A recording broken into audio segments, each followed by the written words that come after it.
Opus Pro Review. Is it the best for US creators? So Opus Pro is an AI-powered video editing and repurposing tool aimed at creators who want to convert long-form videos into short-form, social-ready clips. So its pros are it offers massive time savings. It has an AI-powered hook detection plus captioning. It also supports for social formats and brands, which is has the ability to resize the formats, add brand templates, and export for multiple platforms.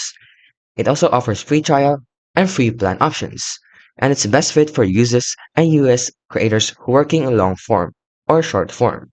Now let's talk about the cons. There are some cost and credit system complexity. There are also some faulty and variability which has some less control. And there are some support and customer service issues which has been reported on Trustpilot. So it's best suited only if you have a long form content and not short form. And not all content types are equally well handled. So overall, it's best for US creators who already produce long form content and creators wanting to scale their output and minimize editing time. And it is a solid tool for the right creator. However, it's not a perfect fit for everyone, so the value depends heavily on your workflow and your workload.